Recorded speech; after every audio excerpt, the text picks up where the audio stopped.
اور اس میں جو ہے وہ فقہی اور شرعی مسائل کو جمع کیا گیا ہے۔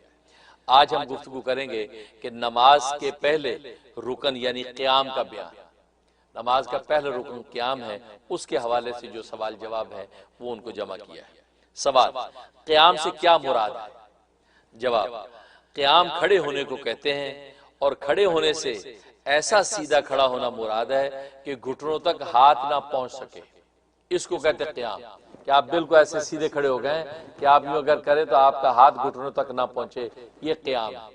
اگر آپ یوں جھک کے کھڑے ہیں آپ کا ہاتھ گھٹنوں تک پہنچ جاتا ہے وہ قیام نہیں کہلائے گا۔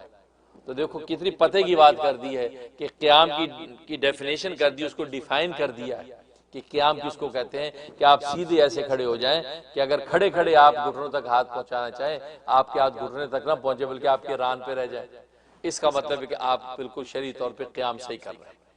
یہ بتائیں۔ سوال، قیام کس قدر اور کس نماز میں فرض ہے؟ جواب، فرض اور واجب نمازوں میں اتنا کھڑا ہونا فرض ہے جس میں بقدر فرض قرات پڑھی جا سکے، بقدر فرض قرات پڑھی جا سکے، یعنی جتنی قرات فرض ہوتی ہے اتنی قرات پڑھی جا سکے، اتنی دیر تک جو ہے وہ قیام کے اندر کھڑا ہونا ضروری ہے۔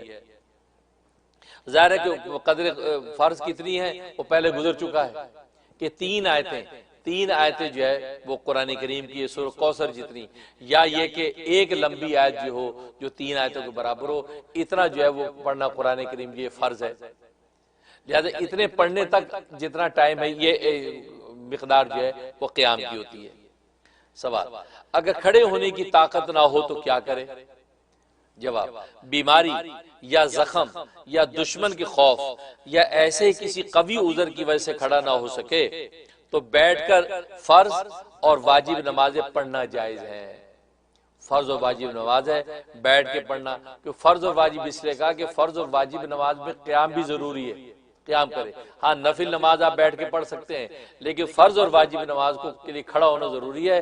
لیکن اگر قوی عذر پیش آ گیا، زخم ہے یا انسان کی جو ہے وہ کمر میں درد ہے یا اور کوئی ایسا عذر ہے کہ بیٹھ نہیں سکتا، تو پھر کھڑے ہو کے جو ہے وہ کھڑا نہیں ہو سکتا، تو پھر جو وہ بیٹھ کے نماز پڑھ سکتا ہے۔ سوال، نفل نماز میں قیام کا کیا حکم ہے؟ جواب، نفل نماز میں قیام فرض نہیں ہے، نفل نماز میں قیام فرض نہیں ہے، بلا عذر بھی بیٹھ کر نفل نماز پڑھنا جائز ہے۔ نفل نماز اگر بیٹھ کے بلا عذر آپ پڑھیں تو وہ پڑھنا جائز ہے، لیکن بلا عذر بیٹھ کر نفل نماز پڑھنے سے آدھا ثواب ملتا ہے۔ اب زور کی مثلا 2 سنت کے بعد 2 نفل ہے، وہ اگر آپ بیٹھ کے پڑھ رہے ہیں تو بغیر عذر کے پڑھ رہے ہیں تو وہ صحیح جائز ہو جائے گا، منع نہیں ہے، لیکن یہ کہ ثواب آپ کو آدھا ملے گا۔ اسی طریقے سے اور نمازوں میں جہاں جہاں نوافل ہیں کہ بیٹھ کے اگر پڑھا تو فرمایا کہ اس میں ثواب آدھا ہو جائے گا، لیکن یہ کہ پڑھنا جائز۔ اب آگے عنوان ہے نماز کے دوسرے رکن یعنی قرات کا بیان۔ سوال، قرات سے کیا مراد ہے؟ جواب، قرات قرآن مجید پڑھنے کو کہتے ہیں، یعنی قرات جو قرآن مجید پڑھنے کو کہا جاتا ہے، آپ قرآن مجید اب تلاوت کرتے، یہ ہے قرات۔ اچھا، یہ لفظ قرات ہے، قرت نہیں ہے۔ یہ عام لوگ جو ہے گفتگو قرت بولتے ہیں، مطلب ابھی جو ہے وہ قرت فرمائیں گے قاری مقبول صاحب، اب وہ مسجدوں کے صدر ہوتے ہیں، سیکٹری ہوتے ہیں، وہ اناؤنس کر رہے ہوتے ہیں قاری مقبول صاحب قرت فرمائیں گے، قاری صاحب بڑی سی قرت فرمائی، تو قرت کا معنی ہوتا ہے ہلاکت۔ یہ قرت کہنا جائز نہیں، قرات لفظ قرات، تو قرت نہ کہیں، اس کی اصلاح کریں، یہ عام لوگ سارے قرت بولتے ہیں۔ سوال، نماز میں کتنا قرآن مجید پڑھنا ضروری ہے؟ جواب، کم از کم ایک آیت پڑھنا فرض، ایک آیت پڑھنا فرض اور سورہ فاتحہ پڑھنا واجب۔ ایک آیت پڑھنا فرض ہے، سورہ فاتحہ پڑھنا واجب ہے، اور فرض کی پہلی 2 رکعتوں اور نماز وتر اور سنت اور نفل کی تمام رکعتوں میں سورہ فاتحہ کے بعد کوئی اور سورت یا بڑی ایک آیت یا چھوٹی 3 آیتیں پڑھنا بھی واجب ہے۔ یہ جو ہے نماز میں قرآن کریم پڑھنے کی مقدار متعین کر دی ہے کہ کم از کم ایک آیت جو پڑھنا فرض ہے اور سورہ فاتحہ پڑھنا واجب ہے، اور فرض کی پہلی 2 رکعتوں میں، اسے نماز وتر میں، سنت میں اور نفل کی تمام رکعتوں میں سورہ فاتحہ کے بعد کوئی اور سورت پڑھنا یا بڑی آیت پڑھنا ہے۔ آیت الکرسی ایک آیت ہے لیکن اتنی بڑی ہے، کئی آیتوں کو محیط ہے، تو آیت الکرسی اکیلی پڑھ لی، ایک ہی آیت ہے وہ ہو گیا، اسی طریقے سے یا چھوٹی چھوٹی 3 آیتیں، انا اعطیناک الکوثر جتنی سورت پڑھ لی 3 آیتیں، تو فرمایا کہ یہ اتنا پڑھنا واجب ہے۔ سوال، کیا سورہ فاتحہ تمام نمازوں کی ہر رکعت میں پڑھنا واجب ہے؟ سورہ فاتحہ تمام نمازوں کی ہر رکعت میں پڑھنا واجب ہے؟ جواب، فرض نماز کی تیسری رکعت اور چوتھی رکعت کے علاوہ ہر نماز کی، خواہ وہ فرض نماز ہو یا واجب ہو یا سنت ہو یا نفل ہو، ہر رکعت میں سورہ فاتحہ پڑھنا واجب ہے۔ تو دیکھو صرف فرض کی تیسری اور چوتھی رکعت میں جو وہ کے علاوہ جو ہے ہر نماز کی جو ہے اس میں آپ سورہ فاتحہ کو پڑھا جائے گا۔ اچھا، اب یہ بات یاد رکھیں، پہلے بھی میں نے عرض کیا تھا کہ نماز کی 3 کیفیتیں ہوتی ہیں، ایک امام بن کے نماز پڑھنا، ایک مقتدی بن کے نماز پڑھنا، اور ایک اکیلے میں نماز پڑھنا، منفرد بن کے نماز پڑھنا۔ تو نبی کریم صلی اللہ علیہ وسلم نے تینوں کی الگ الگ کیفیت کو متعین کیا ہے۔ اگر امام کا بن کے آپ نماز پڑھ رہے ہیں تو ظاہر ہے کہ سورہ فاتحہ پڑھنا آپ پر واجب ہے، یعنی امام سورہ فاتحہ پڑھے گا لازمی ہے۔ اب اگر پیچھے والا آدمی مقتدی بن کے جو نماز پڑھ رہا ہے وہ کیا کرے؟ تو مقتدی پڑھ کے جو نماز پڑھ رہا ہے تو وہ فاتحہ نہیں پڑھے گا۔ اس کے لیے نبی نے ہدایت دے دی کہ من کان لہ امام فقراۃ الامام لہ قراۃ، کہ جو یہ ایسا ہو کہ جس کا امام ہے اور وہ مقتدی بن کے نماز پڑھ رہا ہے تو امام کی جو قرات ہے وہی مقتدی کی قرات ہے۔ لہٰذا یہ امام کے پیچھے فاتحہ نہیں پڑھنی۔ قرآن کریم میں بھی یہ حکم ہے کہ اذا قرئ القرآن فاستمعوا لہ وانصتوا لعلکم ترحمون، جب قرآن پڑھا جائے تو اس کو کی طرف توجہ کرو اور غور سے سنو تاکہ تم پر رحمت نازل کی جائے۔ لہذا امام جب قرات کر رہا ہے، بھلے وہ سری قرات کر رہا ہے، آہستہ کر رہا ہے، بھلے جہری اونچی کر رہا ہے، آپ نے اللہ اکبر کر کے بس پیچھے ہاتھ باندھ لینے، امام جو ہے وہ آگے سورہ فاتحہ پڑھ رہا ہے اور سورج ملا رہا ہے۔ یہ مسئلے کو اچھی طرح سمجھ لیں۔ اور دوسری کیفیت ہوتی ہے منفرد اکیلے نماز پڑھنے کی، تو اکیلے منفرد جب نماز پڑھیں گے تو آپ فاتحہ پڑھیں گے۔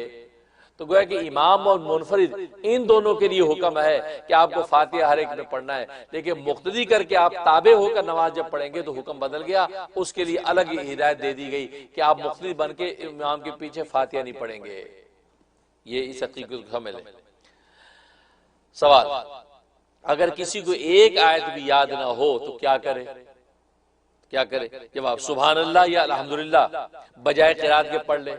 کہ اگر کسی کو کچھ بھی نہیں آتا پیچھے کھڑا ہو کے سبحان اللہ الحمدللہ الحمدللہ پڑھتا رہے تو یہ قرات کی جگہ پڑھ لے، اور جلد سے جلد اس پر قرآن مجید سیکھنا اور یاد کرنا فرض ہے۔ نئے نئے جو مسلمان ہوتے ہیں ان کو آپ سبحان اللہ یاد کرا دیں کہ آپ سبحان اللہ کر کے قیام کریں، پھر رکوع میں چلے جائیں، اور اسی طریقے الحمدللہ کر کے آپ جو قرآن کی جگہ پڑھتے رہیں، لیکن جب جلد از جلد آپ کسی قاری حافظ قرآن سیکھیں۔ قرات فرض کی مقدار یاد کر لینا فرض، اور واجب کی مقدار واجب ہے، اور نہ سیکھنے میں سخت گناہ گار ہوگا۔ یعنی قرات جو فرض کتنی؟ ایک آیت جو وہ یاد کر لینا فرض، یاد ہو اتنی آیت تو یاد فوراً کر لے، اور واجب کی مقدار یعنی 3 آیتیں پڑھنا، تو گویا کہ یہ ایک بڑی آیت جو 3 کے برابر تو واجب ہے، اتنی مقدار واجب ہے، اور نہ سیکھنے میں سخت گناہ گار ہوگا۔ اب اگر کوئی نہیں سیکھتا اور الحمدللہ یا سبحان اللہ پہ ساری زندگی گزار رہا ہے تو وہ گناہ گار ہو رہا ہے، اس کو چاہیے کہ قرآن سیکھنے کی کوشش کرے۔ سوال، قرآن مجید کس کس نماز میں زور سے پڑھنا چاہیے؟ جواب، امام پر واجب ہے کہ نماز مغرب نمبر 2 اور عشاء کی پہلی 2 رکعتوں میں، نماز مغرب اور عشاء کی دونوں رکعتوں میں، اور فجر اور جمعہ اور عیدین کی نمازوں میں، اور رمضان المبارک کے مہینے میں تراویح اور وتر کی نمازوں میں آواز سے پڑھے۔ اس میں جہری قرات کی جائے گی، یہ اونچی بلند آواز سے بالجہر پڑھا جائے گا، یہ حقیقت یاد رکھیں۔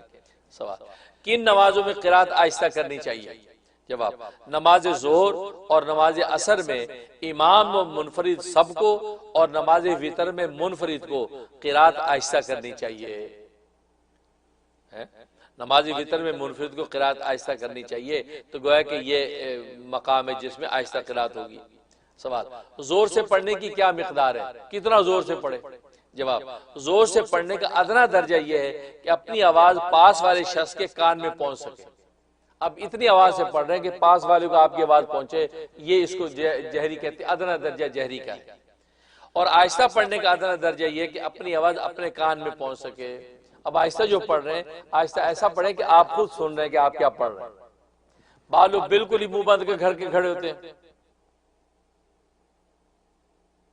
وہ پڑھتے نہیں آپ کہ جی میں پڑھ رہا ہوں، پھر اندر پڑھ رہے ہو باہر پڑھیں بھائی، کیونکہ زبان سے پڑھنا ضروری ہے، دل میں پڑھنے سے نماز ادا نہیں ہوگی۔ بہت سے لوگ ہوتے ہیں اکیلے نماز پڑھ رہے ہیں، امام کے پیچھے تو منہ بند کر کے آپ کھڑے ٹھیک ہے، لیکن یہ اکیلے پڑھ رہے ہیں اس میں منہ بند کر کے کھڑے، نماز بھی ان کی ہو گئی نہیں، ایسے نہیں ہوگی۔ تو ان کو جو ہے زبان سے پڑھنا ہے، آہستہ پڑھنا ہے، لیکن ایسی آہستہ کہ خود تو سنیں۔ سوال، جن نمازوں میں آواز سے قرات کی جاتی ہے انہیں کیا کہتے ہیں؟ جواب، انہیں جہری نمازیں کہتے ہیں، جو وہ اونچی پڑھی جاتی ہیں، وہ جہری نمازیں کہلاتی ہیں، کیونکہ جہر کے معنی زور سے پڑھنے کے ہیں، جہر کا معنی زور سے پڑھنا، اس لیے ان نمازوں کو جہری نمازیں کہتے ہیں۔ مطلب فجر کی نماز جہری ہے، عشاء کی نماز جہری ہے، مغرب کی نماز جہری نماز ہے۔ جواب، سوال، جن نمازوں میں آہستہ قرات کی جاتی ہے انہیں کیا کہتے ہیں؟ جواب، انہیں سری نمازیں کہتے ہیں، وہ سری کہلاتی ہیں، سر میں نہیں راز، سری آہستہ، کیونکہ سر کے معنی آہستہ پڑھنے کے ہیں تو سری نمازیں کہلاتی ہیں۔ عصر کی نماز، زور کی نماز، یہ سری نماز ہے، تو سری نماز جس میں قرات آہستہ ہوتی ہے۔ سوال، اگر کوئی شخص زبان سے الفاظ نہ کہے صرف خیال میں پڑھ جائے تو جائز ہے یا نہیں؟ ابھی جو میں نے بات کہی تو خیال سے پڑھ رہا ہے، زبان سے نہیں پڑھ رہا، تو جب صرف خیال دوڑا لینے سے نماز نہ ہوگی بلکہ زبان سے پڑھنا ضروری ہے۔ خیال کو دوڑا رہا ہے تو زبان سے پڑھ نہیں رہا، اس صورت میں اس کی نماز نہیں ہوگی، اس کو زبان سے پڑھنا ضروری ہے۔ نماز کے تیسرے رکن یا رکوع اور چوتھے رکن یا سجدے کا بیان۔ سوال، رکوع کی ادنا مقدار کیا ہے؟ جواب، رکوع کی ادنا مقدار اس قدر جھکنا ہے کہ ہاتھ گھٹنوں تک پہنچ جائیں، اتنا جھکنا ہے کہ ہاتھ گھٹنوں تک پہنچ جائیں، تو یہ رکوع کی ادنا مقدار ہے۔ سوال، رکوع کا مسنون طریقہ کیا ہے؟ جواب، اس قدر جھکنا کہ سر اور کمر برابر ہو جائے، سر اور کمر برابر ہو جائے اور ہاتھ پسلیوں سے جدا رہے، یہ ہاتھ جو یہ پسلیوں سے جدا، یوں نہیں کرنا، جدا رہے، اور گھٹنوں کو دونوں ہاتھوں سے پکڑ لیا جائے اور دونوں ہاتھوں سے گھٹنے پکڑ لیے۔ یاد رکھیں یہ مردوں کے لیے طریقہ ہے، عورتوں کے لیے نہیں ہے، عورتوں کا طریقہ آگے آئے گا۔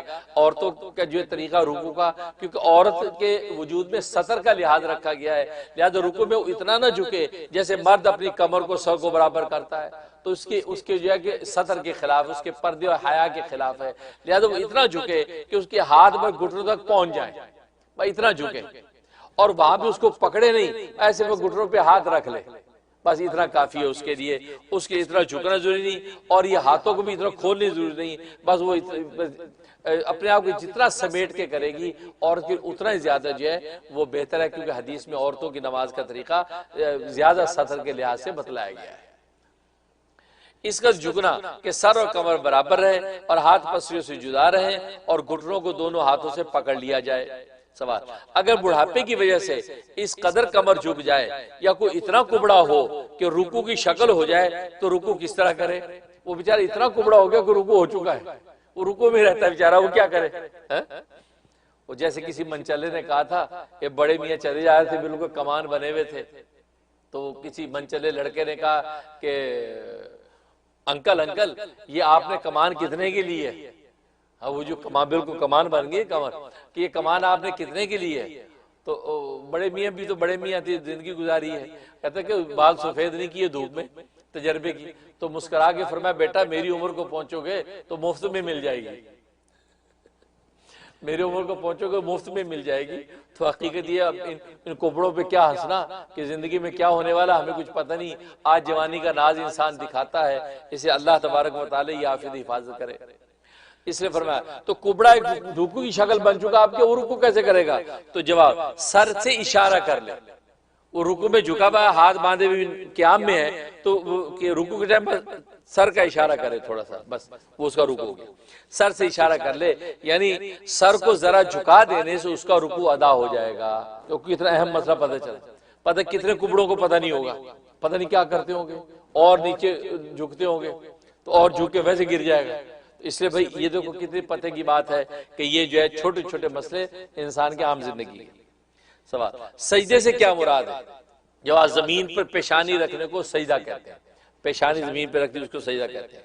سوال، اگر صرف ناک یا پیشانی پر سجدہ کرے تو سجدہ ادا ہوگا یا نہیں؟ کیونکہ آپ جب سجدہ کرتے ہیں پیشانی کے ساتھ ناک بھی تو رکھا جاتا ہے، تو فرمایا کہ اگر صرف ناک رکھ دیا سجدہ ہوا یا نہیں، صرف پیشانی رکھ دی سجدہ ہوا یا نہیں؟ جواب، اگر کسی عذر سے ایسا کرے تو جائز ہے، کسی عذر سے ایسا کرے تو جائز ہے، بلا عذر صرف پیشانی پر سجدہ کیا تو سجدہ تو ہو جائے گا لیکن مکروہ ہے۔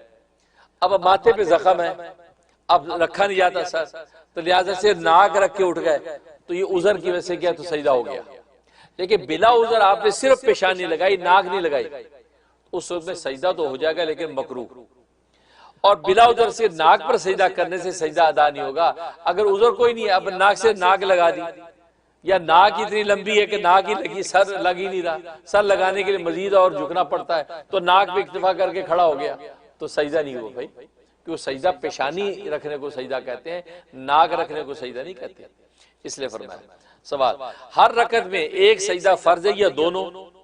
دو سجدے ہیں نا، اب ایک فرض ہے یا دو؟ جواب، دونوں سجدے فرض ہیں۔ اب ایک سجدہ کر کے آپ اٹھ گئے اور دوسرا سجدہ نہیں کیا تو فرض آپ کا مکمل نہیں ہوا۔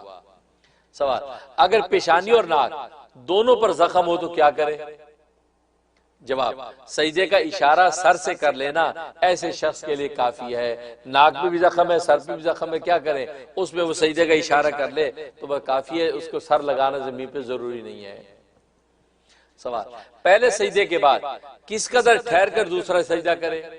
یعنی پہلے سے دوسرے سجدے کے درمیان کتنا وقفہ ہو؟ جواب، اچھی طرح بیٹھ جائے پھر دوسرا سجدہ کرے۔ اب اللہ اکبر کر کے اٹھ گئے، اب آپ اچھی طرح بیٹھ گئے، کم از کم جو ہے وہ 3 سبحان اللہ کی مقدار ہی بیٹھ کے سبحان اللہ سبحان اللہ سبحان اللہ، پھر اپنے دوسرے رکن میں یعنی اچھی طرح داخل ہو گئے، اب آپ دوسرے سجدے کریں۔ ورنہ حدیث میں آتا ہے دعا رب اغفر لی ورحمنی واہدنی وارزقنی، یہ والی دعا آتی ہے، یہ دعا پڑھ سکتے ہیں۔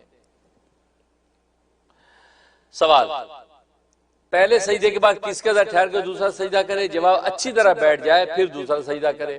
سوال، عیدین یا جمعہ یا اور کسی بڑی جماعت میں لوگوں کی کثرت کی وجہ سے جگہ تنگ ہو گئی، اتنا رش ہے، یا حرم میں بھی ہو جاتا ہے ایسا، پیچھے والے شخص نے اپنے آگے والے کی پیٹھ پر سجدہ کر لیا تو جائز ہے یا نہیں؟